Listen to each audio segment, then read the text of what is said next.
ഉറൂബിന്റെ കഥയെ ആസ്പദമാക്കി അദ്ദേഹവും പി ഭാസ്കരനും ചേർന്നാണ് നീലക്കുയിൽ എന്ന സിനിമയുടെ തിരക്കഥ രചിച്ചത്.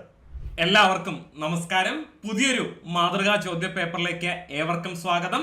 വളരെ സന്തോഷത്തോടെയാണ് നിങ്ങളുടെ മുന്നിൽ എത്തിയിരിക്കുന്നത്. കഴിഞ്ഞ ചോദ്യ പേപ്പറിലെ നിങ്ങളുടെ മികച്ച പ്രകടനത്തിനും പ്രതികരണത്തിനും ആദ്യമേ അഭിനന്ദനങ്ങൾ പറഞ്ഞുകൊള്ളട്ടെ. നമ്മുടെ മാതൃകാ ചോദ്യ പേപ്പറിന്റെ രീതി എന്ന് പറയുന്നത് ആദ്യം ചോദ്യവും 4 ഓപ്ഷനുകളും മാത്രം നിങ്ങൾക്ക് മുന്നിൽ അവതരിപ്പിക്കുക എന്നുള്ളതായിരിക്കും. അതിനുശേഷമായിരിക്കും ഉത്തര സൂചിക നിങ്ങൾക്ക് മുന്നിൽ തരുന്നത്. അതിനുശേഷം നമ്മൾ വിശദീകരണത്തിലേക്ക് കടക്കും. അപ്പോ ആദ്യം ചോദ്യവും 4 ഓപ്ഷനുകളും മാത്രം തരുന്ന സമയത്ത് നിങ്ങൾക്ക് ഉത്തരം പറയാനുള്ള സമയമാണ്. നിങ്ങൾ ആ സമയത്ത് ഉത്തരം മാർക്ക് ചെയ്യണം. അതിനുശേഷം എന്ത് ചെയ്യണം? നിങ്ങൾ കമന്റ് ചെയ്യണം. നിങ്ങൾക്ക് എത്ര മാർക്ക് കിട്ടി എന്നുള്ള കാര്യം നിങ്ങൾ കമന്റ് ചെയ്യണം. തീർച്ചയായിട്ടും ആ മാർക്ക് നമ്മൾ അടുത്ത ക്ലാസ്സിൽ പറയുന്നതായിരിക്കും. അപ്പോ പറഞ്ഞു വന്നത്, നിങ്ങൾ ആരും കള്ളക്കളി കളിക്കില്ല എന്ന് വിചാരിക്കുന്നു. ഓക്കെ, നിങ്ങളുടെ പ്രോഗ്രസ് കാർഡാണ് നമ്മുടെ ഓരോ ക്ലാസ്സുകളും. അടുത്ത മാതൃകാ ചോദ്യ പേപ്പറിലേക്ക് കടക്കുമ്പോൾ കഴിഞ്ഞ പരീക്ഷയേക്കാൾ എത്ര നിങ്ങൾക്ക് സ്കോർ ചെയ്യാൻ സാധിച്ചു എന്ന് നിങ്ങൾക്ക് മനസ്സിലാക്കാൻ സാധിക്കും. നിങ്ങളുടെ പഠനം ശരിയായ മാർഗത്തിലാണോ എന്നൊക്കെ സ്വയം വിലയിരുത്താനുള്ള ഒരവസരമായിട്ട് വേണം ഈ വീഡിയോകളെ കാണാനായിട്ട്. അപ്പോ ഇന്നത്തെ ഉത്തരം എഴുതാൻ തയ്യാറായിക്കോളൂ. അതിന് തൊട്ടു മുൻപ് കഴിഞ്ഞ മാതൃകാ ചോദ്യ പേപ്പറിൽ മാതൃകാ ചോദ്യ പേപ്പർ 3 മികച്ച പ്രകടനം കാഴ്ചവെച്ചവരെ നമുക്കൊന്ന് പരിചയപ്പെടാം. നോക്കിക്കേ, ആദ്യം തന്നെ അവർക്ക് അഭിനന്ദനങ്ങൾ അറിയിക്കുകയാണ്. Merin KM 10 mark, Archana K 12 mark, Ramya 10 mark, Lakshmi S 8 mark, Muhsinam 12 mark, Jithin 9 mark, Aishwarya K 13 mark, Sai Murali 14 mark, Aparna 10 mark, Sujitha Sunil Das 12 mark, Habin Hasan 6 mark, Ranju S 9 mark, Sahaja Mol 14 mark, Ranjitha Sreeraj 9 mark, Vineetha Vijayakumar 10 mark, Adarsh VJ 8 mark, Gichu Sebastian 11 mark, Shri Karthika 10 mark, Adarsha Santhosh 6 mark, Divya Murali 12 mark, അഞ്ജുവിനും ആതിരയ്ക്കും രമ്യാകൃഷ്ണനും 10 മാർക്ക്, അയാൻ സലാഹ് സുധീറിന് 8 മാർക്ക്. അപ്പോ ഇതായിരുന്നു കഴിഞ്ഞ പരീക്ഷയുടെ നമ്മുടെ മാർക്ക് എന്ന് പറയുന്നത്. വളരെ സന്തോഷം. ഇതിൽ ഉയർന്ന മാർക്ക് നേടിയ 2 പേരുണ്ട്, സായ് മുരളിയും സഹജ മോളും. 2 പേർക്കും അഭിനന്ദനങ്ങൾ. 2 പേർക്കും 1 മാർക്ക് മാത്രമാണ് നഷ്ടപ്പെട്ടത്. അതുപോലെ പ്രത്യേക പരാമർശം Aishwarya K 2 മാർക്കേ നഷ്ടപ്പെട്ടിട്ടുള്ളൂ. 15-ൽ 13 mark Aishwarya K നേടിയിട്ടുണ്ട്. അതുപോലെ അർച്ചന K, മുഹ്സിനം എന്നിവരും തൊട്ടുപുറകിൽ തന്നെയുണ്ട്. ഗിച്ചു സെബാസ്റ്റ്യൻ 11 മാർക്കോടെ അവരുടെ തൊട്ടുപുറകിലുണ്ട്. അപ്പോ ദിവ്യ മുരളിക്കും ഉണ്ട് 12 മാർക്ക്. ഞാൻ വിട്ടുപോയിട്ടുണ്ട്. ദിവ്യ മുരളിക്കും 12 മാർക്കുണ്ട്. വളരെ സന്തോഷം. ഇതിനേക്കാൾ മികച്ച പ്രകടനമായിരിക്കും ഇന്ന് ചർച്ച ചെയ്യാൻ പോകുന്ന ചോദ്യ പേപ്പറിൽ നിങ്ങൾ കാഴ്ചവെക്കുക എന്ന പ്രതീക്ഷയോടെ ഞാൻ കടക്കുന്നു. അതിനു മുമ്പ് ഒരു കാര്യം പറയട്ടെ. ചിലരുടെ പേര് ഇതിൽ ഉൾപ്പെടുത്താൻ സാധിച്ചിട്ടില്ല. എന്തുകൊണ്ടാണ്? അതിൽ കമന്റ് ചെയ്യുമ്പോൾ നിങ്ങളുടെ പേര് കൊടുത്തിരിക്കുന്നത് കൃത്യമായിട്ടല്ല. ചിലരുടെ പേര് കൊടുത്തിരിക്കുന്നത് യൂസർ എന്നാണ്. അപ്പോ അങ്ങനെയൊക്കെ തെറ്റായ പേരാണ് അവിടെ കാണാൻ സാധിക്കുന്നതെങ്കിൽ നിങ്ങളുടെ പേര് വ്യക്തമായിട്ട് എഴുതിയതിനു ശേഷം നിങ്ങൾക്ക് എത്ര മാർക്ക് ലഭിച്ചു എന്ന് കമന്റ് ചെയ്യാൻ മറക്കരുത്. അപ്പോ ഇന്നത്തേക്കാൾ മികച്ച പ്രകടനമായിരിക്കും ഈ ചോദ്യ പേപ്പറിൽ നിങ്ങൾ കാഴ്ചവെക്കുന്നത് എന്ന പ്രതീക്ഷയോടുകൂടി നമ്മൾ കടക്കുകയാണ്. എല്ലാവരും തന്നെ പരീക്ഷ എഴുതണം, മാർക്ക് കമന്റ് ചെയ്യണം. ഓക്കെ, അപ്പൊ നമുക്ക് ഇന്നത്തെ ചോദ്യ പേപ്പറിലേക്ക് കടക്കാം. ആദ്യ ചോദ്യം ഇതാണ്. കേരള ഭാഷാ ഇൻസ്റ്റിറ്റ്യൂട്ടിന്റെ ആദ്യത്തെ ഡയറക്ടർ ആരായിരുന്നു? NV Krishna Warrier, Sugathakumari, PN Panicker, KM Panicker. നിങ്ങൾ എന്താണ് ചെയ്യേണ്ടത്? ഒരു പേപ്പറിൽ 1 എന്ന് ചോദ്യ നമ്പർ ഇട്ടിട്ട് A ആണോ B ആണോ C ആണോ D ആണോ ശരിയായ ഉത്തരം എന്ന് മാർക്ക് ചെയ്യുക. അതിനുശേഷം ഒടുവിൽ 15 ചോദ്യങ്ങളും ചർച്ച ചെയ്തതിന് ശേഷം നിങ്ങൾ എന്ത് ചെയ്യണം? കമന്റ് ചെയ്യണം. അപ്പൊ നമ്മൾ അടുത്ത ക്ലാസ്സിൽ നിങ്ങളുടെ പേര് തീർച്ചയായിട്ടും ഇവിടെ പറയുന്നതായിരിക്കും. നിങ്ങളുടെ പേരിനോടൊപ്പം സ്ഥലവും കൂടി ചേർത്താൽ വളരെ നന്നായിരിക്കും. ശരി, അപ്പോ ഒന്നാമത്തെ ചോദ്യത്തിന്റെ ഉത്തരം നിങ്ങൾ എഴുതി എന്ന് വിചാരിക്കുന്നു. ആരും കള്ളക്കളി കളിക്കരുത് കേട്ടോ. കൃത്യമായിട്ടുള്ള മാർക്ക് തന്നെ വേണം കമന്റ് ചെയ്യാനായിട്ട്. നിങ്ങളിൽ ഞാൻ വിശ്വസിക്കുന്നു. ഓക്കെ, ആ വിശ്വാസം അസ്ഥാനത്താക്കരുത്. രണ്ടാമത്തെ ചോദ്യം ഇതാണ്, JC ഡാനിയൽ പുരസ്കാരം നേടിയ ആദ്യത്തെ വനിതയാര്? ഷീല, ആറന്മുള പൊന്നമ്മ, കവിയൂർ പൊന്നമ്മ, സുകുമാരി. മലയാള സിനിമയ്ക്ക് നൽകിയിരിക്കുന്ന സംഭാവനകളെ മാനിച്ചുകൊണ്ട് കൊടുക്കുന്ന പുരസ്കാരമാണ് മലയാള സിനിമയുടെ പിതാവിന്റെ പേരിലുള്ള JC ഡാനിയൽ പുരസ്കാരം. അത് നേടിയ ആദ്യ വനിതയാര് എന്നതാണ് ചോദ്യം. ഷീലയാണോ, ആറന്മുള പൊന്നമ്മയാണോ, കവിയൂർ പൊന്നമ്മയാണോ, സുകുമാരിയാണോ? ABCD ടൈപ്പ് ചെയ്തോളുക. മൂന്നാമത്തെ ചോദ്യത്തിലേക്ക് കടക്കുന്നു. പള്ളിവാളും കാൽച്ചിലമ്പും എന്ന ചെറുകഥയെ ആധാരമാക്കിയുള്ള ചലച്ചിത്രം ഏതാണ്? നിർമാല്യം, കടവ്, ഒരു ചെറുപുഞ്ചിരി, എന്ന സ്വന്തം ജാനകിക്കുട്ടി. ഇതിൽ ഏത് സിനിമയ്ക്ക് ആധാരമായ കഥയാണ് പള്ളിവാളും കാൽച്ചിലമ്പും എന്നതാണ് മൂന്നാമത്തെ ചോദ്യം. നാലാമത്തെ ചോദ്യത്തിലേക്ക് കടക്കുന്നു. ചോദ്യം ഇതാണ്, നോവലിനുള്ള കേരള സാഹിത്യ അക്കാദമിയുടെ ആദ്യ അവാർഡ് നേടിയത് ഇനി പറഞ്ഞിരിക്കുന്നതിൽ ആരാണ്? Uroob, MT Vasudevan Nair, Rajalakshmi, SK Pottekkatt. ഇതിൽ ആർക്കാണ് നോവലിനുള്ള ആദ്യത്തെ കേരള സാഹിത്യ അക്കാദമി അവാർഡ് ലഭിച്ചത് എന്നതാണ് ചോദ്യം. അഞ്ചാമത്തെ ചോദ്യത്തിലേക്ക് കടക്കുന്നു. ചോദ്യം ഇതാണ്, വായനാ ദിനമായി ആചരിക്കുന്ന ജൂൺ 19 പ്രാധാന്യം എന്താണ്? PN പണിക്കരുടെ ജന്മദിനം, PN പണിക്കരുടെ ചരമദിനം, തുഞ്ചൻ ദിനം, ഇതൊന്നുമല്ല. ഏതാണ് ശരിയായ ഉത്തരം? വായനാ ദിനമായി ആചരിക്കുന്ന ജൂൺ 19 പ്രാധാന്യം എന്താണ്? ആറാമത്തെ ചോദ്യത്തിലേക്ക് കടക്കുന്നു. ശരിയായ വാക്യം ഏത്? ഓപ്ഷൻ A, ഓരോ വിദ്യാർത്ഥികളും ഇവിടെ വരണം. ഓപ്ഷൻ B, അവർ തമ്മിൽ അജഗജാന്തരമുണ്ട്. C, 1000 തേങ്ങകൾ വാങ്ങിക്കാൻ ഈ തുക മതിയാവില്ല. ഓപ്ഷൻ D, ഗുരുനാഥൻ ഉത്തരം എഴുതാത്തതിന് വിദ്യാർത്ഥിയെ ശിക്ഷിച്ചു. ഇതിൽ ഒരു വാക്യം മാത്രമാണ് ശരിയായ വാക്യം. അതേതാണ് എന്ന് കമന്റ് ചെയ്യുക. ഏഴാമത്തെ ചോദ്യത്തിലേക്ക് കടക്കുന്നു. കഴുത്തിൽ നുകം വയ്ക്കുക എന്ന ശൈലിയുടെ അർത്ഥം എന്താണ്? സന്തോഷിപ്പിക്കുക, കഷ്ടപ്പെടുക, കീഴ്പ്പെടുത്തുക, ലജ്ജിക്കുക. എന്താണ് കഴുത്തിൽ നുകം വയ്ക്കുക എന്ന ശൈലിയുടെ അർത്ഥം? അതാണ് ഏഴാമത്തെ ചോദ്യം. കടക്കാം എട്ടാമത്തെ ചോദ്യത്തിലേക്ക്. ശരിയായ പദം ഏത്? കാരാഗൃഹം, ആകാംക്ഷ, പശ്ചാത്തലം, യാദൃശ്ചികം. ഇതിൽ ശരിയായ പദം അല്ലെങ്കിൽ പദങ്ങൾ ഏതൊക്കെയാണ്? 1, 2, 3 ആണോ? 2, 3, 4 ആണോ? 1, 3, 4 ആണോ? അതോ ഈ തന്നിരിക്കുന്ന എല്ലാ വാക്കുകളും ശരിയായ വാക്കുകളാണോ? ആലോചിച്ച് ഉത്തരം എഴുതുക. നമുക്ക് കടക്കാം ഒൻപതാമത്തെ ചോദ്യത്തിലേക്ക്. തന്നിരിക്കുന്നവയിൽ കുരുമുളക് എന്നർത്ഥം വരാത്ത പദം ഏത് എന്നതാണ് ചോദ്യം. മരിജം, സീരം, കൃഷ്ണം, വീര. ഇതിലേതാണ് കുരുമുളകിന്റെ പര്യായം അല്ലാത്തത് എന്നതാണ് ചോദ്യം. കടക്കാം പത്താമത്തെ ചോദ്യത്തിലേക്ക്. ഒറ്റപ്പദം എഴുതുക. മഴയില്ലാത്ത അവസ്ഥ. വൃഷ്ടി, സംവൃഷ്ടി, നിവൃഷ്ടി, അനാവൃഷ്ടി. ഇതിലേതാണ് മഴയില്ലാത്ത അവസ്ഥയുടെ ഒറ്റപ്പദം എന്നതാണ് ചോദ്യം. പത്താമത്തെ ചോദ്യവും പിന്നിടുന്നു 11ാമത്തെ ചോദ്യത്തിലേക്ക്. താൻചോങ് ബസാർ എന്ന സാങ്കല്പിക നഗരം ഏത് മലയാള നോവലിന്റെ പശ്ചാത്തലമായിരുന്നു? വിഷകന്യക, എതിർപ്പ്, കാപ്പിരികളുടെ നാട്ടിൽ, അവകാശികൾ. ഈ പറയുന്ന നോവലിൽ ഏതോ ഒരു നോവലിന്റെ പശ്ചാത്തലമാണ് താൻചോങ് ബസാർ എന്ന സാങ്കല്പിക നഗരം. ഏത് നോവലിന്റെ? അതാണ് ചോദ്യം. 12ാമത്തെ ചോദ്യത്തിലേക്ക്. സമേതൻ എന്നതിന്റെ സ്ത്രീലിംഗ രൂപം ഏതാണ്? സമേതി, സമേദിനി, സാമെതി, സമേത. ഇതിൽ സമേതൻ എന്നതിന്റെ സ്ത്രീലിംഗ പദം എന്താണ് എന്നതാണ് 12ാമത്തെ ചോദ്യം. അടുത്ത ചോദ്യത്തിലേക്ക് കടക്കുന്നു. 13. ഉന്മുഖൻ എന്ന പദത്തിന്റെ വിപരീത പദം ഏതാണ്? വിമുഖൻ, നിർമുഖൻ, അധോമുഖൻ, അന്തർമുഖൻ. ഇതിൽ ആരാണ് അല്ലെങ്കിൽ ഏതാണ് ഉന്മുഖൻ എന്ന വാക്കിന്റെ വിപരീതം?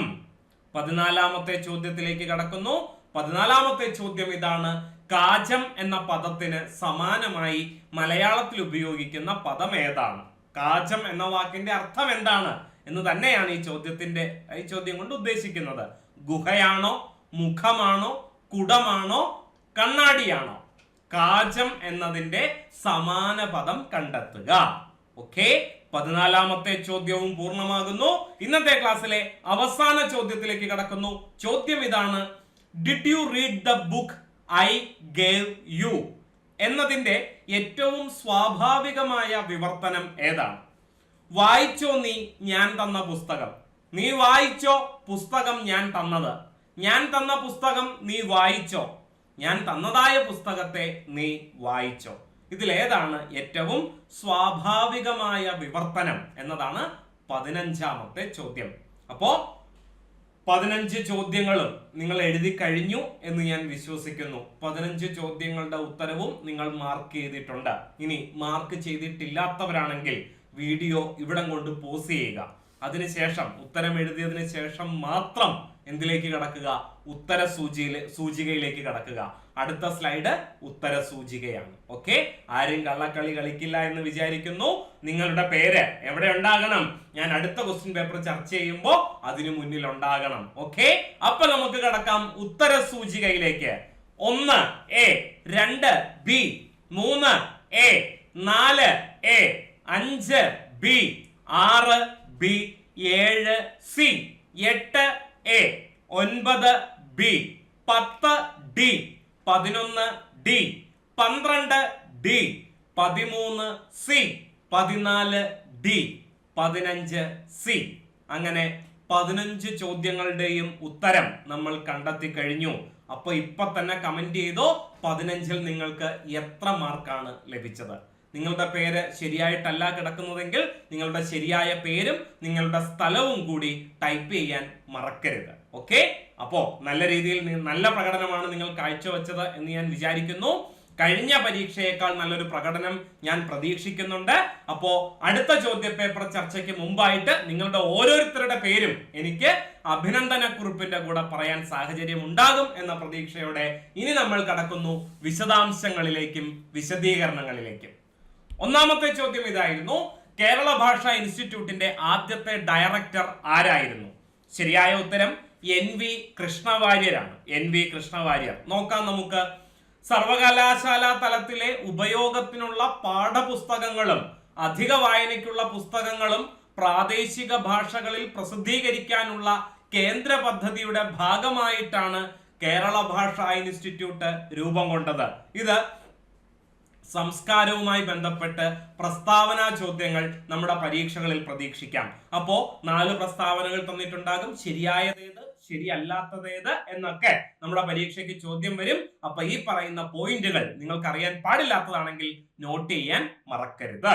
നോക്കിക്കേ, പാഠപുസ്തകങ്ങൾ, പ്രാദേശിക ഭാഷയിൽ പാഠപുസ്തകങ്ങൾ തയ്യാറാക്കുക, അതുപോലെ അധിക വായനയ്ക്കുള്ള പുസ്തകങ്ങൾ തയ്യാറാക്കുക എന്നതാണ് കേരള ഭാഷാ ഇൻസ്റ്റിറ്റ്യൂട്ടിന്റെ പ്രധാന ധർമ്മങ്ങൾ. എന്നാണ് നിലവിൽ വന്നത്? 1968 മാർച്ച് 11 കേരള ഭാഷാ ഇൻസ്റ്റിറ്റ്യൂട്ട് നിലവിൽ വന്നത്. അതേ വർഷം തന്നെ സെപ്റ്റംബർ 16 തിരുവനന്തപുരത്തെ കനകക്കുന്ന് കൊട്ടാരത്തിൽ കേന്ദ്ര വിദ്യാഭ്യാസ മന്ത്രിയായ ത്രിഗുണ സെൻ ഇൻസ്റ്റിറ്റ്യൂട്ടിന്റെ പ്രവർത്തനം ഔപചാരികമായി ഉദ്ഘാടനം ചെയ്യുകയുണ്ടായി. പിന്നെയോ കേരള ഭാഷാ ഇൻസ്റ്റിറ്റ്യൂട്ടിന്റെ ഗവേണിംഗ് ബോഡിയുടെ ആദ്യത്തെ അധ്യക്ഷൻ ആരായിരുന്നു? EMS നമ്പൂതിരിപ്പാടായിരുന്നു. മലയാളത്തിലെ പ്രധാന വൈജ്ഞാനിക മാസികയായ വിജ്ഞാന കൈരളി പ്രസിദ്ധീകരിക്കുന്നത് കേരള ഭാഷാ ഇൻസ്റ്റിറ്റ്യൂട്ട് ആണ്. അപ്പൊ കേരള ഭാഷാ ഇൻസ്റ്റിറ്റ്യൂട്ടിന്റെ മാസിക ഏത് എന്നൊരു ചോദ്യം പ്രതീക്ഷിക്കാവുന്നതാണ്. ഉത്തരം വിജ്ഞാന കൈരളിയാണ്. അതുകൂടാതെ വിജ്ഞാന ശബ്ദാവലി, മാനവിക ശബ്ദാവലി എന്നിവ ഉൾപ്പെടെയുള്ള 16 ശബ്ദാവലികളായിരുന്നു ഭാഷാ ഇൻസ്റ്റിറ്റ്യൂട്ടിന്റെ ആദ്യത്തെ പ്രസിദ്ധീകരണങ്ങൾ. പിന്നെ ആസ്ഥാനം ഏതാണ്? തിരുവനന്തപുരത്തെ നളന്ദ ആസ്ഥാനമായി പ്രവർത്തിക്കുന്ന സ്ഥാപനമാണ് കേരള ഭാഷാ ഇൻസ്റ്റിറ്റ്യൂട്ട്. അതുപോലെ ഗീർണഹ ശ്രേയഹ എന്നതാണ് കേരള ഭാഷാ ഇൻസ്റ്റിറ്റ്യൂട്ടിന്റെ ആപ്തവാക്യം. അപ്പൊ ഇതൊക്കെ പ്രസ്താവനാ ചോദ്യമായിട്ട് വരാൻ സാധ്യതയുള്ളതാണ്. അറിയാൻ പാടില്ലാത്ത കാര്യങ്ങൾ ഉണ്ടെങ്കിൽ നോട്ട് ചെയ്യണം. നോട്ട് ചെയ്തു എന്ന വിശ്വാസത്തിൽ നമ്മൾ കടക്കുന്നു രണ്ടാമത്തെ ചോദ്യത്തിലേക്ക്. എന്താണ് രണ്ടാമത്തെ ചോദ്യം? JC ഡാനിയൽ പുരസ്കാരം നേടിയ ആദ്യത്തെ വനിതയാര്? ഷീല, ആറന്മുള പൊന്നമ്മ, കവിയൂർ പൊന്നമ്മ, സുകുമാരി. ശരിയായ ഉത്തരം ആറന്മുള പൊന്നമ്മയാണ് കേട്ടോ. ആറന്മുള പൊന്നമ്മ. 2005 JC ഡാനിയൽ പുരസ്കാരമാണ് ആദ്യമായിട്ട് ഒരു സ്ത്രീക്ക് ലഭിക്കുന്ന JC ഡാനിയൽ പുരസ്കാരം. അത് ആറന്മുള പൊന്നമ്മയ്ക്കാണ് ലഭിച്ചത്. 2018 പുരസ്കാരം നേടിയ ഷീലയാണ് ഈ ബഹുമതി നേടുന്ന രണ്ടാമത്തെ വനിത. മലയാള സിനിമയ്ക്കുള്ള സംഭാവനകൾക്ക് നൽകുന്ന ഏറ്റവും ഉയർന്ന പുരസ്കാരമാണ് JC ഡാനിയൽ പുരസ്കാരം. മലയാള സിനിമയുടെ പിതാവ് എന്നറിയപ്പെടുന്ന JC ഡാനിയലിന്റെ സ്മരണയ്ക്കാണ് ഈ പുരസ്കാരം ഏർപ്പെടുത്തിയിട്ടുള്ളത്. സമ്മാനത്തുക എത്രയാണ്? 5 ലക്ഷം രൂപയാണ് കേട്ടോ. 5 ലക്ഷം രൂപ. എഴുത്തച്ഛൻ പുരസ്കാരത്തിന്റെയും JC ഡാനിയൽ പുരസ്കാരത്തിന്റെയും സമ്മാനത്തുക എത്ര തന്നെയാണ്? 5 ലക്ഷം തന്നെയാണ്. പിന്നെയോ 1992 ആദ്യമായിട്ട് JC ഡാനിയൽ പുരസ്കാരം കൊടുത്തത്. അങ്ങനെ പ്രഥമ പുരസ്കാരത്തിന് അർഹനായത് TE വാസുദേവനാണ്. തിക്കുറിശി സുകുമാരൻ നായരായിരുന്നു രണ്ടാമത്തെ ജേതാവ്. 2021 പുരസ്കാരം നേടിയത് ആരാണ്? സംവിധായകനായ KP കുമാരനാണ്. 2022 ഒടുവിൽ JC ഡാനിയൽ പുരസ്കാരം ലഭിച്ചത് TV ചന്ദ്രനാണ്. കേരള സർക്കാരിന്റെ പരമോന്നത ചലച്ചിത്ര പുരസ്കാരം ലഭിക്കുന്ന 30ാമത്തെ വ്യക്തിയായി 2022 പുരസ്കാരം നേടിയ TV ചന്ദ്രൻ. JC ഡാനിയൽ പുരസ്കാരത്തിനു പുറമെ ഇന്ത്യയിലെ ഏറ്റവും ഉയർന്ന സിനിമാ പുരസ്കാരമായ ദാദാ സാഹേബ് ഫാൽക്കെ അവാർഡും നേടിയ വ്യക്തി ആര് എന്ന് ചോദിച്ചാൽ ഉത്തരം സ്വയംവരം എന്ന സിനിമയിലൂടെ മലയാളത്തിലേക്ക് കടന്നു വന്ന അടൂർ ഗോപാലകൃഷ്ണനാണ്. ഇന്ത്യയിലെ ഏറ്റവും വലിയ സിനിമാ പുരസ്കാരമായ ദാദാ സാഹേബ് ഫാൽക്കെയും കേരളത്തിലെ ഏറ്റവും വലിയ സിനിമാ പുരസ്കാരമായ JC ഡാനിയൽ പുരസ്കാരവും നേടിയ വ്യക്തി ആരാണ്? അടൂർ ഗോപാലകൃഷ്ണൻ. ഓക്കെ, അടുത്ത ചോദ്യത്തിലേക്ക് കടക്കുന്നു. പള്ളിവാളും കാൽച്ചിലമ്പും എന്ന ചെറുകഥയെ ആധാരമാക്കിയുള്ള ചലച്ചിത്രമേത്? നിർമാല്യം, കടവ്, ഒരു ചെറുപുഞ്ചിരി എന്ന സ്വന്തം ജാനകിക്കുട്ടി. ശരിയായ ഉത്തരം നിർമാല്യമാണ്. നിർമാല്യം. MT വാസുദേവൻ നായർ തന്നെ രചിച്ച ചെറുകഥയാണ് പള്ളിവാളും കാൽച്ചിലമ്പും.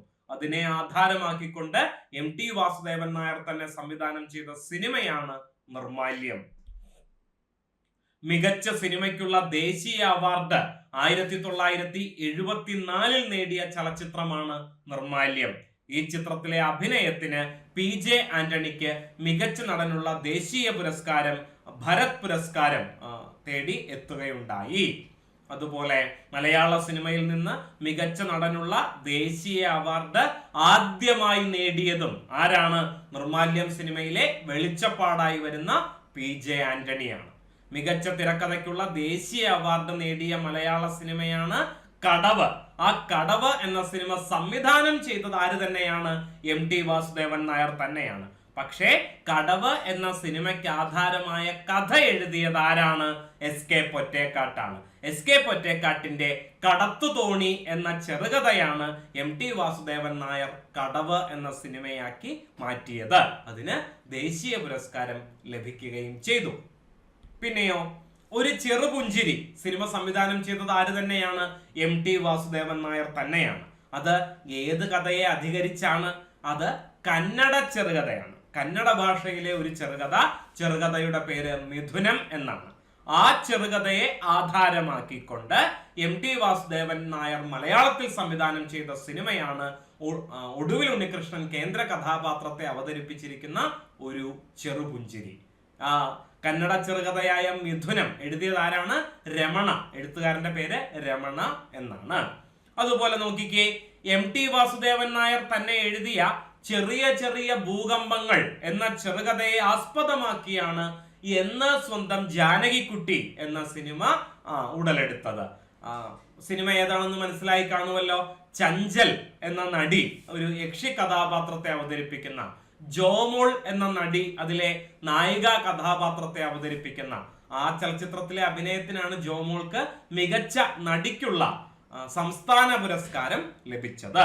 അതുപോലെ നോക്കിക്കേ, MT വാസുദേവൻ നായർ വാനപ്രസ്ഥം എന്ന കഥയെ, MT വാസുദേവൻ നായർ രചിച്ച വാനപ്രസ്ഥം എന്ന കഥയെ ആധാരമാക്കി B കണ്ണൻ സംവിധാനം നിർവഹിച്ച് 2001 പുറത്തിറങ്ങിയ മലയാള ചലച്ചിത്രമാണ് തീർത്ഥാടനം.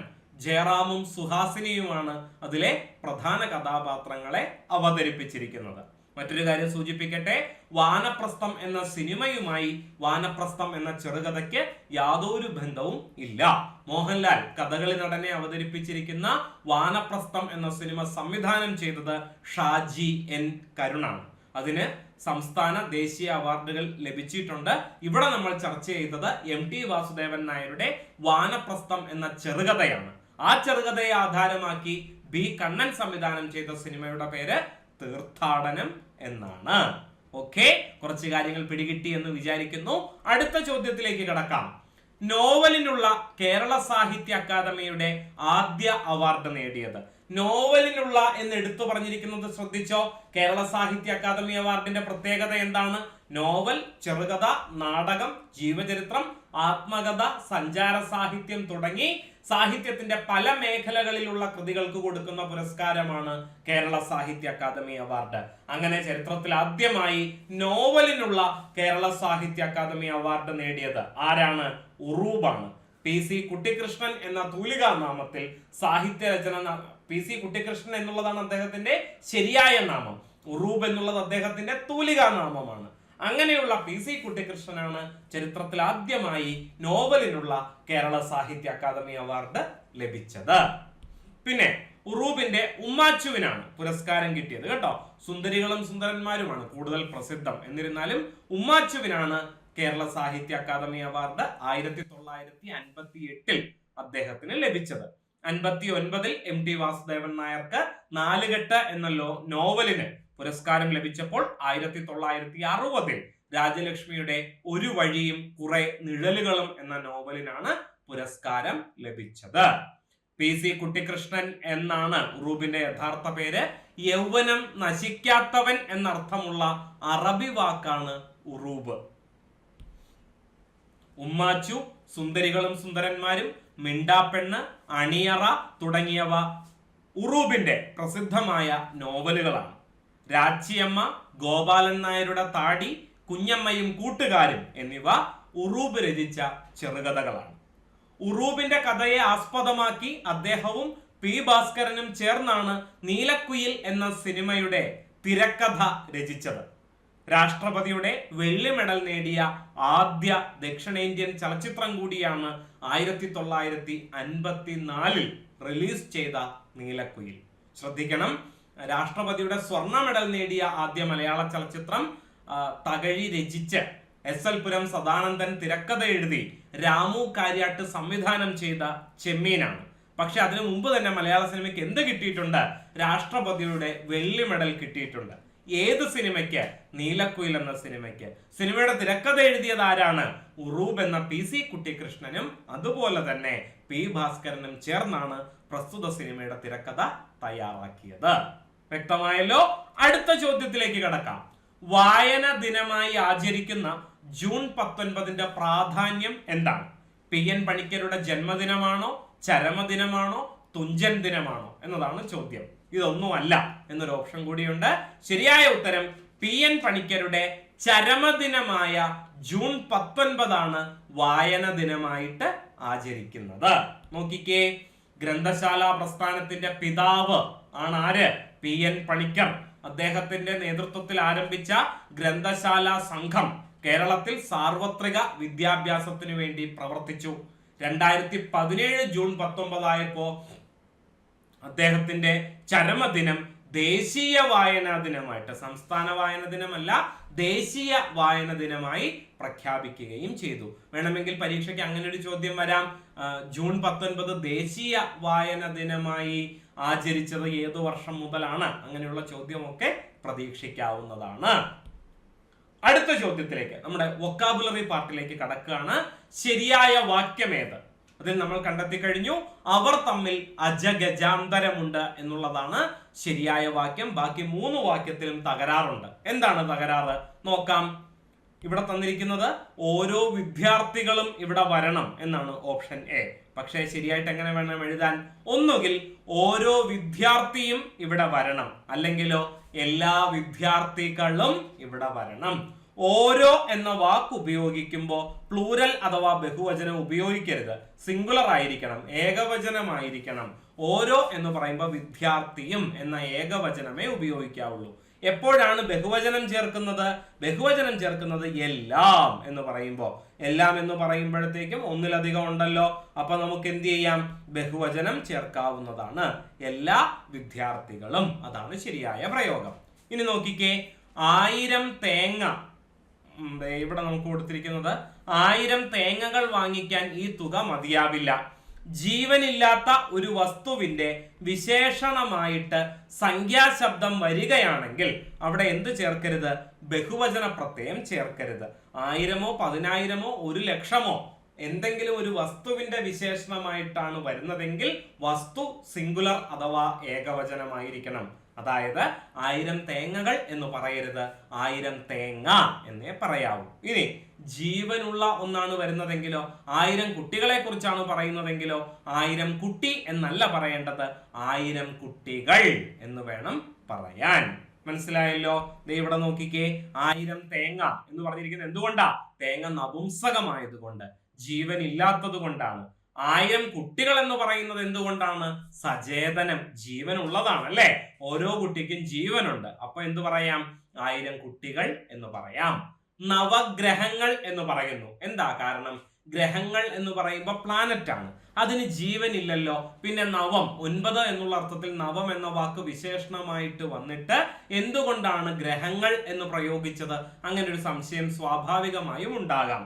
ഓരോന്നും വ്യത്യസ്തമായതുകൊണ്ട് അല്ലെ. 9 ഗ്രഹങ്ങളെ കുറിച്ച് പറയുമ്പോൾ 9ഉം ഒരേ ഗ്രഹം തന്നെയാണോ?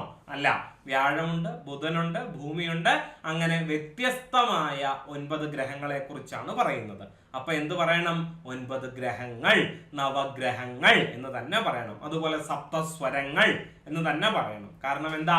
ഓരോന്നും വ്യത്യസ്തമായ സ്വരങ്ങളാണ്. കിട്ടിയല്ലോ? അവസാനത്തെ വാക്യം നോക്കിക്കേ. ഗുരുനാഥൻ ഉത്തരം എഴുതാത്തതിന് വിദ്യാർത്ഥിയെ ശിക്ഷിച്ചു. ഇത് വായിക്കുമ്പോൾ നമുക്ക് കാര്യമൊക്കെ മനസ്സിലാകുന്നുണ്ട്. അധ്യാപകനാണ് ശിക്ഷിച്ചത്, കുട്ടിയെയാണ് ശിക്ഷിച്ചത്. അതിനുള്ള കാരണം എന്താ? കുട്ടി ഉത്തരം എഴുതിയിട്ടില്ല. ഇതൊക്കെ നമുക്ക് വ്യക്തമാകുന്നുണ്ട്. പക്ഷെ ഈ വാക്യത്തിലൊരു തകരാറുണ്ട്. നോക്കിക്കേ, ഗുരുനാഥൻ ഉത്തരം എഴുതാത്തതിന്. ഉത്തരം എഴുതാത്തത് ഗുരുനാഥനാണോ വിദ്യാർത്ഥിയാണോ? തീർച്ചയായും വിദ്യാർത്ഥിയാണ്.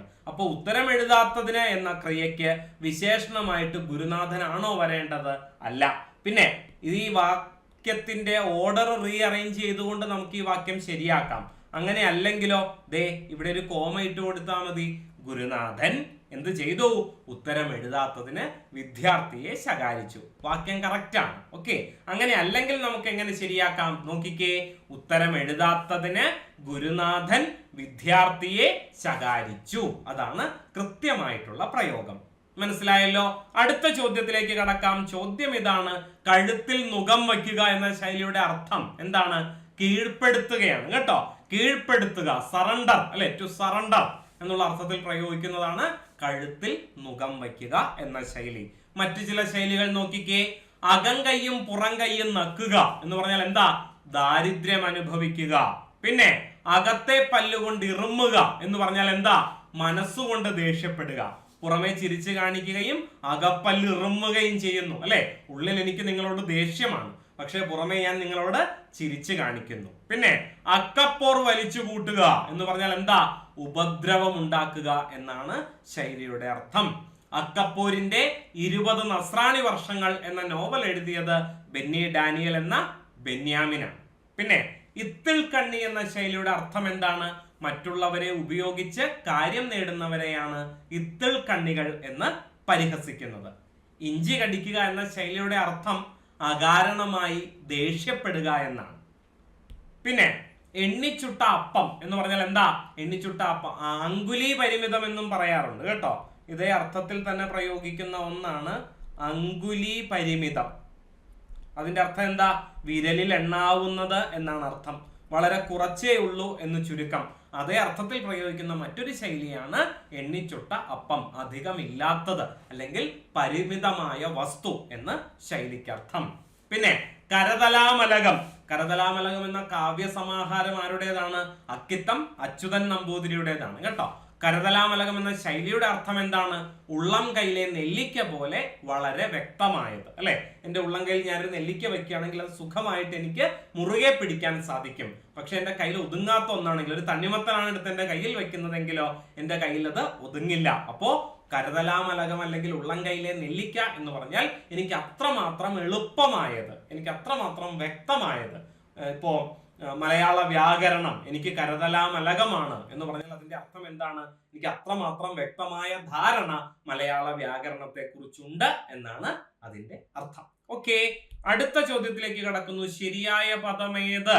കാരാഗൃഹം ശരിയാണ്, ആകാംക്ഷ ശരിയാണ്, പശ്ചാത്തലം ശരിയാണ്, പക്ഷേ യാദൃച്ഛികം ശരിയല്ല. അപ്പോ 1, 2, 3 ശരിയായ ഉത്തരം. Option A. എന്താണ് യാദൃച്ഛികം എന്ന് എങ്ങനെയാ എഴുതേണ്ടത്? നിങ്ങൾക്ക് അറിയായിരിക്കും അല്ലെ? യാദൃച്ഛികം ഇങ്ങനെയാണ് എഴുതേണ്ടത്. കിട്ടിയല്ലോ? നോക്കിക്കേ, നമ്മളൊക്കെ തെറ്റിക്കാറുള്ള ചില വാക്കുകൾ നോക്കിക്കേ. അപേക്ഷാ തീയതി അല്ലെ? അപേക്ഷാ തീയതി എന്നാ എല്ലാരും പറയാറുള്ളത്. ഇവിടെ ദീർഘിപ്പിക്കാറുണ്ട്. അതിന്റെ ആവശ്യമുണ്ടോ? ഇല്ല. അപേക്ഷ തീയതി ആണ് ശരിയായ പ്രയോഗം. അതുപോലെ നേരത്തെ PN പണിക്കരുമായിട്ട് ബന്ധപ്പെട്ട ഒരു ചോദ്യം ചർച്ച ചെയ്യുന്ന അവസരത്തിൽ നിങ്ങൾ ശ്രദ്ധിച്ചോ എന്ന് എനിക്കറിയില്ല, വായനാ ദിനം എന്നല്ല എഴുതിയിരുന്നത്. പിന്നെയോ വായന ദിനം എന്നാണ് എഴുതിയിരുന്നത്. വായന ദിനം എന്നുള്ളതാണ് ശരി. അവിടെയും ഈ പറഞ്ഞതുപോലെ ദീർഘത്തിന്റെ ആവശ്യം ഇല്ല എന്ന് മനസ്സിലാക്കുക. അതുപോലെ ആസ്വാദ്യകരം എന്ന പ്രയോഗം തെറ്റാണ്. ആസ്വാദ്യം, ആസ്വദിക്കാനാകുന്നത് ആസ്വാദ്യം. കൈയെഴുത്ത് എന്ന് എഴുതുമ്പോൾ 2 യാ എഴുതുകയല്ല വേണ്ടത്. പിന്നെയോ കൈ എന്ന് ഉച്ചരിക്കുന്ന ആ ചിഹ്നത്തെ പ്രയോഗിക്കുകയാണ് വേണ്ടത്. കൃത്രിമം, ആർട്ടിഫിഷ്യലിന്റെ മലയാളം നോക്കിക്കേ. കൃത്രിമമല്ല, കൃത്രിമം, അതാണ് ശരിയായ പ്രയോഗം. ഗൂഢാലോചന എന്ന് എഴുതുമ്പോൾ ഢായ്ക്ക് ഉള്ളിലേക്ക് ചുറ്റിക്കെട്ട് വേണം, അഥവാ ഘോഷവർണ്ണത്തെയാണ് പ്രയോഗിക്കേണ്ടത്. അതുപോലെ ചിലവ് എന്ന പ്രയോഗം തെറ്റ്. ചെലവ് എന്നുള്ളതാണ് ശരിയായ കൃത്യമായ പ്രയോഗം. ഇന്നല്ലെങ്കിൽ നാളെ ജോലി കിട്ടുമ്പോൾ നിങ്ങൾ എനിക്ക് ചിലവ് ചെയ്യുവോ ചെലവ് ചെയ്യുവോ, മറക്കരുത് ചെലവ് ചെയ്യണം. കേട്ടല്ലോ? പിന്നെ റെഡിന്റെ മലയാളം ചുമപ്പ്, ചുവപ്പ്, ചെമപ്പ്. ഏതാ ശരിയായ പ്രയോഗം? ചെമപ്പാണ് കേട്ടോ, ചുമന്ന എന്നല്ല. റെഡിന്റെ മലയാളം ചെമന്ന എന്നാണ്. ചെമപ്പ് ആണ് കൃത്യമായ പ്രയോഗം. ചെമപ്പ് അല്ലെ? ഇപ്പോ ചെങ്കോട്ട, ചെങ്കടൽ എന്നൊക്കെയല്ലേ നമ്മൾ പറയുന്നത്. എന്തുകൊണ്ടാണ് ചെങ്കോട്ട, ചെങ്കടൽ എന്നൊക്കെ പറയുന്നത്?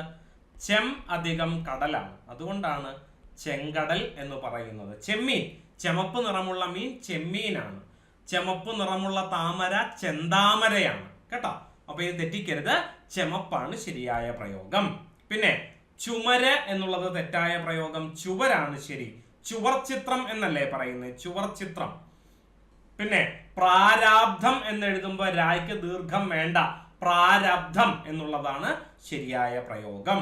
പ്രസ്താവന എന്ന് എഴുതിയിരിക്കുന്നത് നോക്കൂ, ഇതാണ് ശരിയായ പ്രയോഗം. അതുപോലെ പ്രസംഗിക്കുന്ന ആൾ എന്നുള്ളതിന്റെ ഒറ്റപ്പദം പ്രാസംഗികനല്ല, പ്രസംഗകനാണ് ശരിയായ പ്രയോഗം.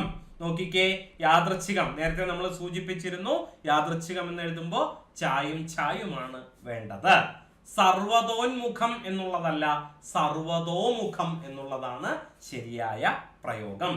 സമീപകാലത്ത് PSC പരീക്ഷയിൽ പദശുദ്ധിയുമായി ബന്ധപ്പെട്ട് വന്ന ചില വാക്കുകളാണ് ഇപ്പോൾ പരിചയപ്പെടുത്തിയത്. അറിയാൻ പാടില്ലാത്തതൊക്കെ നമ്മൾ ചർച്ച ചെയ്തിട്ടുണ്ടെങ്കിൽ തീർച്ചയായും നോട്ട് ചെയ്യണം. വരുന്ന പരീക്ഷകളിൽ ഇത് ആവർത്തിക്കാൻ സാധ്യത കൂടുതലാണ്. അടുത്ത ചോദ്യത്തിലേക്ക് കടക്കാം. ചോദ്യം ഇതാണ്: കുരുമുളക് എന്നർത്ഥം വരാത്ത പദം ഏതാണ്? സീരമാണ്. മരിജം, കൃഷ്ണം, വീര എന്നൊക്കെ പറഞ്ഞാൽ കുരുമുളകാണ്. സീരം പക്ഷേ കുരുമുളകിന്റെ പര്യായമല്ല. പിന്നെ എന്താണ് ഇത്? KS പരീക്ഷയ്ക്ക് ചോദിച്ചിട്ടുണ്ടായിരുന്നു. സീരം എന്നുള്ളത് എന്താണ്? കലപ്പയുടെ പര്യായ പദമാണ് കേട്ടോ. ഇവിടെ അത് എഴുതാൻ വിട്ടുപോയിട്ടുണ്ട്. സീരം എന്ന് പറഞ്ഞാൽ എന്താണ്? കലപ്പയാണ്. ഈഷ, ഏര്, കരിക്കോല്, കലപ്പത്തണ്ട്, ഗോധാരണം, നുകം, ലാംഗലം, ഹലം, ലാംഗലദണ്ഡം എന്നൊക്കെ പറഞ്ഞാൽ എന്ത് തന്നെയാണ്? കലപ്പ തന്നെയാണ്. അതുപോലെ സീരം എന്ന് പറഞ്ഞാലും കലപ്പ തന്നെ. ഇനി ഒരിക്കൽ പരീക്ഷയ്ക്ക് ചോദിച്ച ചോദ്യം ഇതാണ്: അഭിജ്ഞാനം എന്ന വാക്കിന്റെ അർത്ഥം എന്ത് എന്നൊരിക്കൽ ചോദിച്ചിരുന്നു. നോക്കിക്കേ, അടയാളമാണ്. അംഗം, അഭിജ്ഞാനം, ചിഹ്നം, ലാഞ്ചനം, ലലാമം, മുദ്ര, ഇതൊക്കെ എന്തിന്റെ പര്യായമാണ്? അടയാളത്തിന്റെ പര്യായ പദങ്ങളാണ്. അതുപോലെ അനിലൻ, അശുകൻ, പവനൻ, മാരുതൻ, സമീരൻ, സമീരണൻ, ഇതൊക്കെ എന്താണ്? കാറ്റിന്റെ പര്യായ പദങ്ങളാണ്. പവനൻ എന്ന തൂലികാനാമത്തിൽ സാഹിത്യരചന നടത്തിയിരുന്നത് PV നാരായണൻ നായരാണ്. ഇനി കിണറിന്റെ പര്യായ പദങ്ങൾ നോക്കിക്കേ. കൂപം, ഉദപാനം, അസു, പ്രഹി. ഇതൊക്കെ എന്താണ്? കിണറിന്റെ പര്യായ പദങ്ങളാണ്. കുയിലിന്റെ പര്യായ പദങ്ങൾ പരിശോധിക്കാം. കോകിലം, പരഭൃതം, പികം, വനപ്രിയം, കളകണ്ഠം. ഇതൊക്കെ എന്താണ്? കുയിലിന്റെ പര്യായ പദങ്ങളാണ്.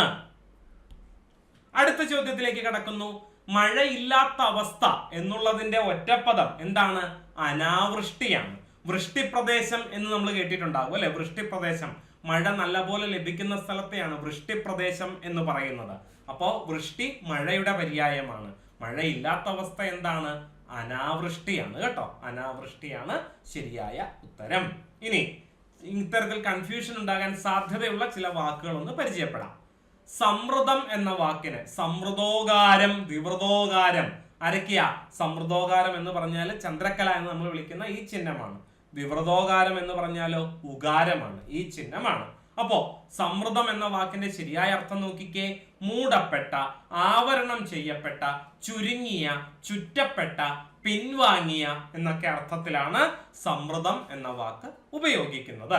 അതിന്റെ വിപരീതം വിവൃതമാണ്. പിന്നെ അധകൃതൻ എന്ന വാക്കിന്റെ അർത്ഥം എന്താണ്? താഴ്ത്തപ്പെട്ടവൻ എന്നാണ്.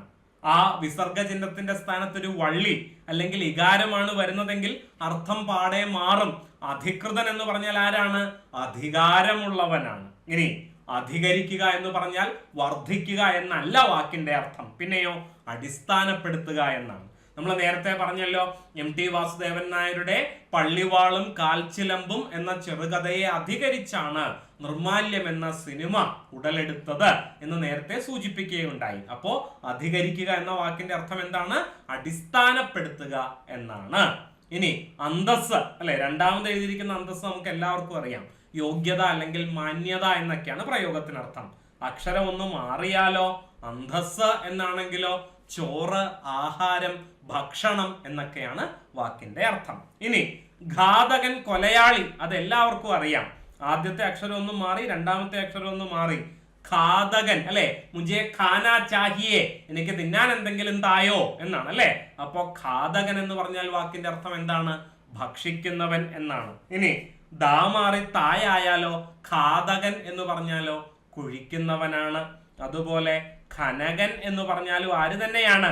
കുഴിക്കുന്നവൻ തന്നെയാണ്. നമുക്കറിയാം ഖനനം ചെയ്യുക എന്ന് പറഞ്ഞാൽ വാക്കിനർത്ഥം കുഴിക്കുക എന്നാണ്. അപ്പോ ഖനകൻ എന്ന് പറഞ്ഞാലും ആര് തന്നെയാണ്? കുഴിക്കുന്നവൻ തന്നെയാണ്. കിട്ടിയല്ലോ. 11ാമത്തെ ചോദ്യത്തിലേക്ക് കടക്കുന്നു. തൻചോങ് ബസാർ എന്ന സാങ്കല്പിക നഗരം ഏത് നോവലിന്റെ പശ്ചാത്തലമാണ്? അവകാശികൾ. വിലാസിനിയുടെ അവകാശികൾ എന്ന നോവലിലാണ് തൻചോങ് ബസാർ എന്ന സാങ്കല്പിക നഗരത്തെ കുറിച്ച് പരാമർശമുള്ളത്.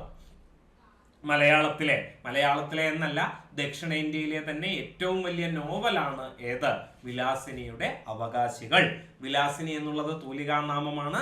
അമ്മയുടെ പേരാണ് തൂലികാനാമമായിട്ട് അദ്ദേഹം സ്വീകരിച്ചിരുന്നത്. ശരിയായ പേര് MK മേനോൻ എന്നാണ്. 1980 വിലാസിനിയുടെ അവകാശികൾ പ്രസിദ്ധീകരിച്ചത്.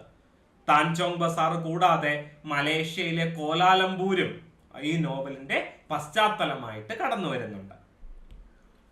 4 ഭാഗങ്ങളിലായി 4000-ഓളം പേജുകളുള്ള നോവലാണ് അവകാശികൾ അല്ലെ. വെബ്സൈറ്റ്സിന്റെ ഒക്കെ ഡിക്ഷണറി പോലെ അത്രയും വലിയ 4 പുസ്തകങ്ങളാണ് ശരിക്കും വിലാസിനിയുടെ അവകാശികൾ. വലിപ്പത്തിന്റെ അടിസ്ഥാനത്തിൽ അവകാശികൾ കഴിഞ്ഞാൽ അല്ലെ 2ാം സ്ഥാനത്ത് നിൽക്കുന്ന നോവൽ ഏതാണ്?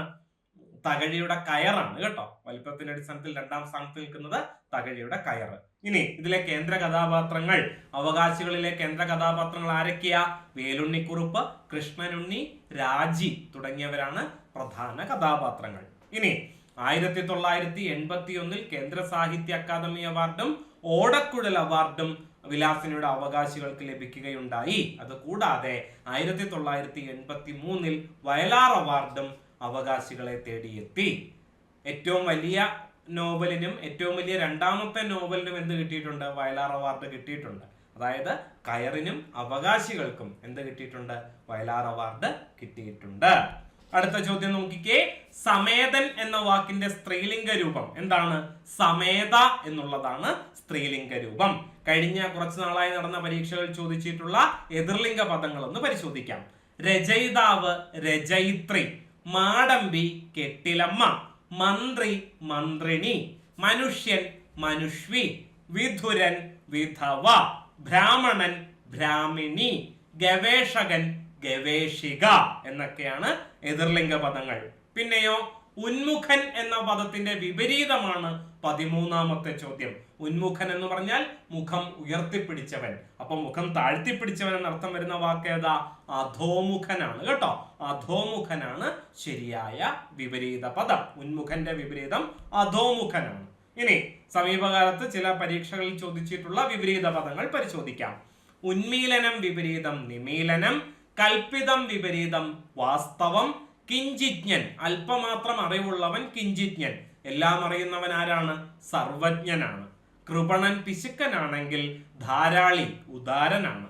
ക്ലിഷ്ടം കഷ്ടമാണെങ്കിൽ കഷ്ടമില്ലായ്മ അക്ലിഷ്ടമാണ്.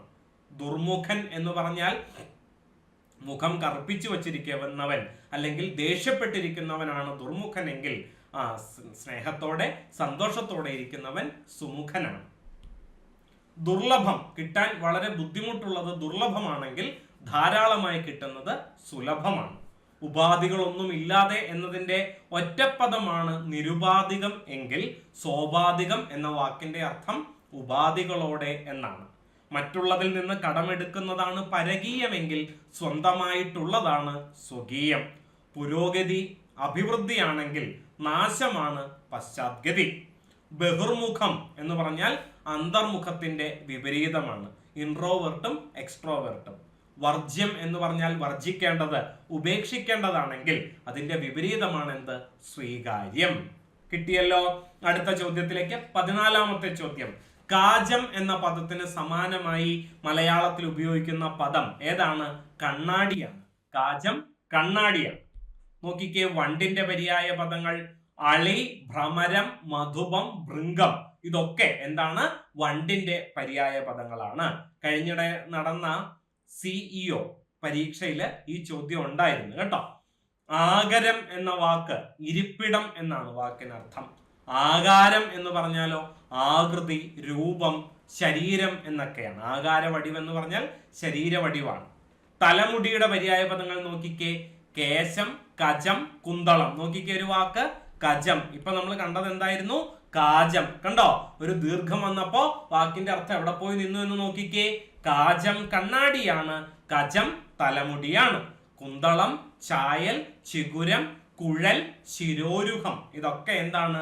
തലമുടിയുടെ പര്യായ പദമാണ്. കുഴൽ തലമുടിയാണെങ്കിൽ കഴൽ എന്ന പദത്തിന് പാദം എന്നാണ് അർത്ഥം. കുഴൽ തലമുടിയാണ്, കഴൽ കാൽപാദമാണ്. പിന്നെ നിലാവിന്റെ പര്യായ പദങ്ങൾ ചന്ദ്രിക, കൗമുദി, ജ്യോത്സ്ന, വെണ്ണിലാവ് ഇതൊക്കെ നിലാവിന്റെ പര്യായ പദങ്ങൾ. നേരത്തെ പറഞ്ഞ റെഡ് അല്ലെ, ചെമപ്പിന്റെ പര്യായ പദങ്ങൾ നോക്കിക്കേ. ശോണം, ഗൗരം, ലോഹിതം, അരുണിമ ഇതൊക്കെ ചെമപ്പിന്റെ പര്യായ പദങ്ങളാണ്. ചെവിയുടെ പര്യായ പദങ്ങളോ കർണം, ശ്രോത്രം, ശ്രവം, ശ്രുതി, ശ്രവണം ഇതൊക്കെ ചെവിയുടെ പര്യായ പദങ്ങൾ. അടുത്തത് അവസാനത്തെ ചോദ്യത്തിലേക്ക് കടക്കുകയാണ്. Did you read the book I gave you എന്നതിന്റെ സ്വാഭാവികമായ വിവർത്തനം ഏതാ? ഞാൻ തന്ന പുസ്തകം നീ വായിച്ചോ. അതാണ് സ്വാഭാവികമായിട്ടും മലയാളത്തിന്റെ രീതി. ഇപ്പോൾ ഇംഗ്ലീഷിന്റെ രീതിയാണെങ്കിൽ ഡിഡ് യു റീഡ്, വായിച്ചോ നീ.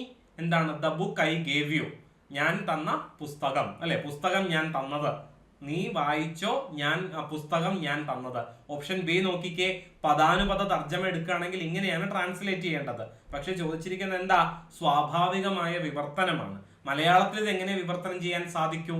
ഞാൻ തന്ന പുസ്തകം നീ വായിച്ചോ, അങ്ങനെ അത് വിവർത്തനം ചെയ്യാൻ സാധിക്കൂ. ഓരോ ഭാഷയ്ക്കും ഓരോ രീതിയാണല്ലോ. ഇനി ഇതുപോലെ സമീപകാലത്ത് ചോദിച്ച ചില പരിഭാഷയുമായി ബന്ധപ്പെട്ട ചോദ്യങ്ങൾ പരിശോധിക്കാം. He called at my place yesterday, അവൻ ഇന്നലെ എന്റെ സ്ഥലം സന്ദർശിച്ചു. നോക്കിക്കേ, കോൾഡ് അറ്റ് എന്ന് പറഞ്ഞാൽ എന്താണ്? വിളിക്കുക എന്നല്ല, പിന്നെയോ സന്ദർശിക്കുക എന്നാണ്. അതുപോലെ നോക്കിക്കേ, she decided to have a go at fashion industry. To have a go at എന്ന് പറഞ്ഞാൽ എന്താണ്? ഒരു കൈ നോക്കുക എന്നാണ്. അപ്പോൾ she decided to have a go at fashion industry എന്ന് പറഞ്ഞാൽ ഫാഷൻ വ്യവസായത്തിൽ ഒരു കൈ നോക്കാൻ അവൾ തീരുമാനിച്ചു. Truth and roses have thorns about them എന്ന് പറഞ്ഞാൽ സത്യത്തിനും പനിനീർ പൂവിനും മുള്ളുകളുണ്ട്. അല്ലെ, സത്യവും നമ്മളെ വേദനിപ്പിക്കും, അത് ആന്തരികമായിട്ടാണെങ്കിൽ പനിനീർ പൂവിലെ മുള്ളുകളും നമ്മെ ബാഹ്യമായിട്ടെങ്കിലും നോവിക്കും. Fruit of the forbidden tree give mortal taste എന്ന് പറഞ്ഞാൽ എന്താണ്? വിലക്കപ്പെട്ട കനിയുടെ സ്വാദ് നശ്വരമാണ്. അല്ലെ, വിലക്കപ്പെട്ട കനിയാണ്, അത് കഴിക്കാൻ പാടില്ല എന്ന് പറഞ്ഞു വെച്ചിരിക്കുന്നതാണ്. അതിന്റെ സ്വാദ് അല്പനേരത്തേക്ക് മാത്രമേ ഉണ്ടാകൂ, എപ്പോ വേണമെങ്കിലും അതിന്റെ സ്വാദ് നഷ്ടപ്പെട്ടേക്കാം എന്ന്. ഓക്കെ, അപ്പോ ഇത്രയും ചോദ്യങ്ങളാണ് ഇന്നത്തെ ചർച്ചാ വിഷയം. നിങ്ങൾ എല്ലാവരും തന്നെ നിങ്ങളുടെ മാർക്ക് ഇതിനകം കമന്റ് ചെയ്തിട്ടുണ്ടാകും എന്ന് വിചാരിക്കുന്നു. നിങ്ങളുടെ ഓരോരുത്തരുടെയും പേര് നമ്മൾ അടുത്ത ചോദ്യ പേപ്പറിന്റെ തുടക്കത്തിൽ തന്നെ പറയുന്നതായിരിക്കും. നല്ല മാർക്ക് ആയിരിക്കട്ടെ എല്ലാവർക്കും എന്ന് ഞാൻ ആഗ്രഹിച്ചുകൊണ്ട് ഇന്നത്തേക്ക് പിൻവാങ്ങുന്നു. മറ്റൊരു ചോദ്യ പേപ്പറുമായി വീണ്ടും കാണാം. നന്ദി, നമസ്കാരം.